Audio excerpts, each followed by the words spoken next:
যে এখন একটা ছবি বের হয়েছে 1350 বিলিয়ন বছর আগে, এই সব কিছুর উপর একজন স্রষ্টা নাই। পশ্চিমারা বলবে নাই, এটা এমনি এমনি একটা বিগ ব্যাং এর মাধ্যমে সৃষ্টি হয়েছে।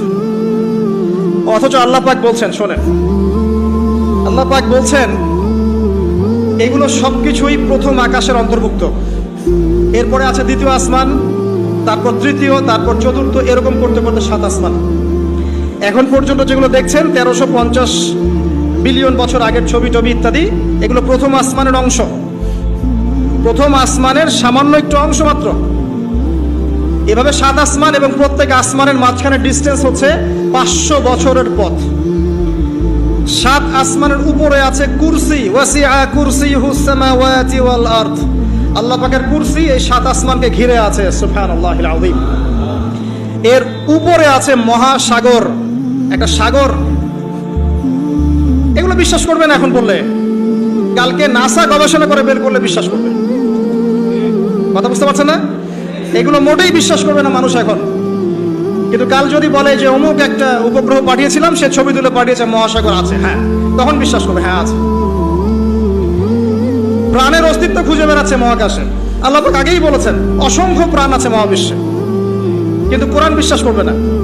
এভাবে ঘুরতে ঘুরতে যখন জান্নাতের দেখা পাবে, পাবে না, যদি পায় আর কি, তখন মানুষকে বলবে একটা গ্রহের সন্ধান পেয়েছি, গ্রহের মধ্যে হুর পড়ি আছে, যাদের ওড়না দিয়ে এমন সুগন্ধ বের হয়, যার ওড়নার কোনা যদি পৃথিবীতে নামিয়ে দেওয়া হতো তাহলে সারা পৃথিবী সুগন্ধে ভরে যেত। তখন মানুষ বিশ্বাস করবে, হ্যাঁ আছে। যদি ওরা বলে জাহান্নাম বলতে কিছু আছে, যেখানে আযাব দেওয়া হয়, শাস্তি দেওয়া হয়, 19 জন বড় বড় ফেরেশতা আছেন, তখন এই বিশ্ববাসী বিশ্বাস করবে, হ্যাঁ আছে। আর ওরা যখন কিছু বিশ্বাস করে তখন সারা বিশ্বকে বিশ্বাস করাতে বাধ্য করে।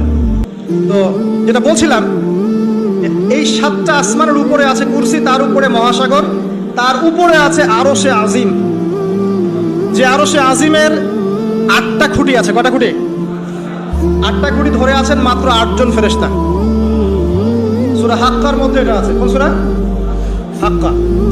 এই 8 জন ফেরেশতা এটাকে বহন করে কিয়ামতের দিন নিয়ে আসবেন।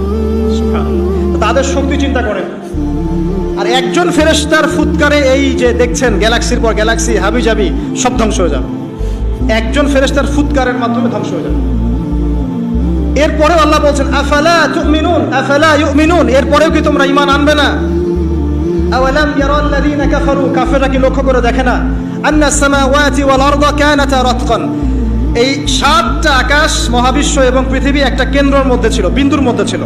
ফাফাতাকনাহুমা, আমি এটাকে বিভক্ত করে দিলাম, আমি বিভক্ত করে দিলাম। আল্লাহ বলছেন ফাফাতাকনাহুমা ওয়াজআলনা মিনাল মাই কুল্লা শাইইন হাই, এবং প্রত্যেক জীবন্ত প্রাণকে সৃষ্টি করলাম পানি দিয়ে।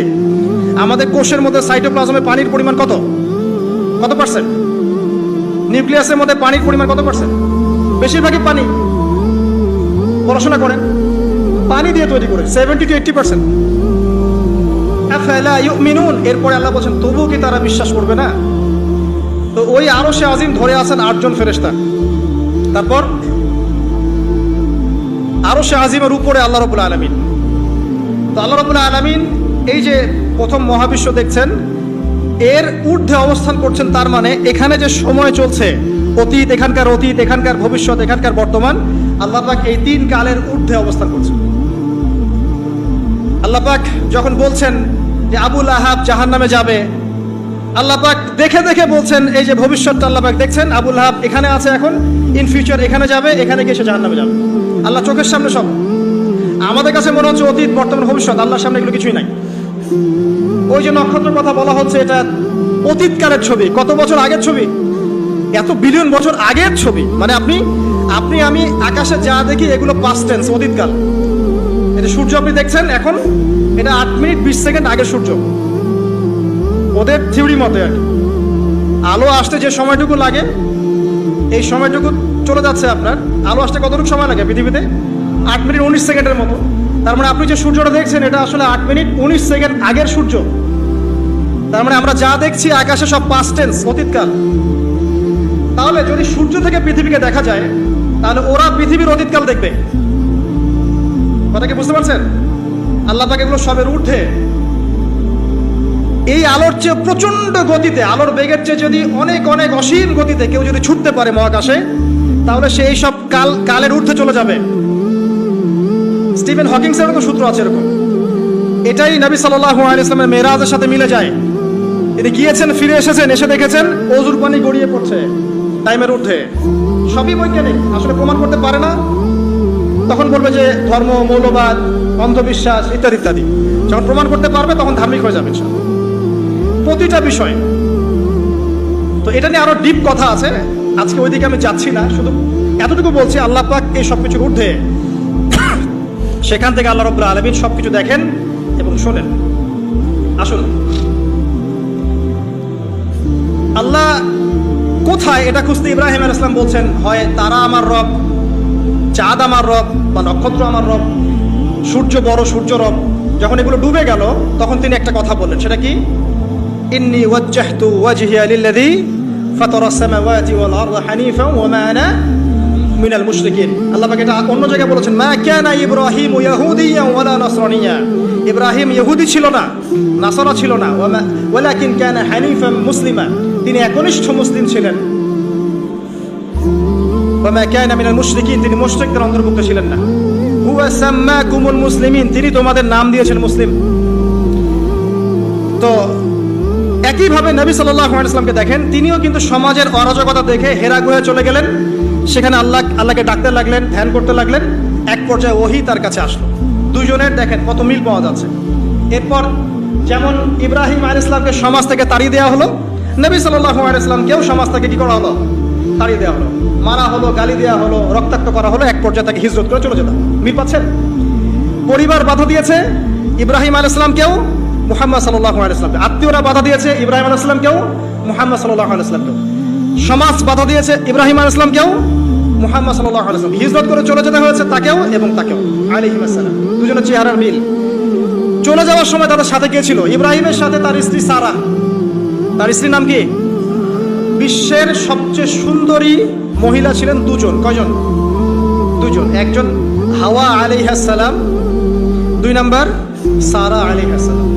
তাদের মতো সুন্দরী নারী পৃথিবীতে খুব একটা আসেনি। হিজরতের সময় তাদের দুইজনের সঙ্গী হচ্ছেন তাদের স্ত্রীরা।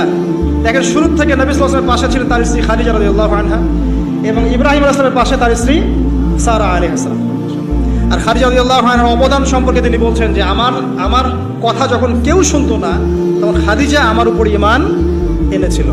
অতএব তোমরা তাকে নিয়ে ভালো মন্দ বলো না।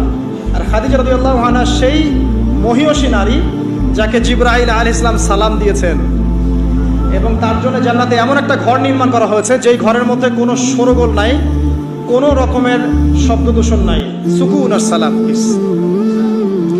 আমাদের মা বোনদেরকে আল্লাহ খাদিজা রাদিয়াল্লাহু আনহার মতো বানিয়ে দিন, আমিন। এবার হিজরত তাকেও করতে হলো। তিনি করলেন মদিনায় সাল্লাল্লাহু আলাইহি ওয়াসাল্লাম। আর ইব্রাহিম আলাইহিস সালাম কোথায় করলেন? না, প্রথমে ফিলিস্তিনে। কোথায়? খুজুহু ওয়া হাররিকুহু, তাকে ধরো এবং আগুনে পুড়িয়ে দাও। ওই যে আগুনের কুণ্ডলি খোলা হলো, এবার তাকে আগুন জ্বালানো হলো, তাকে আগুনে ফেলা হচ্ছে।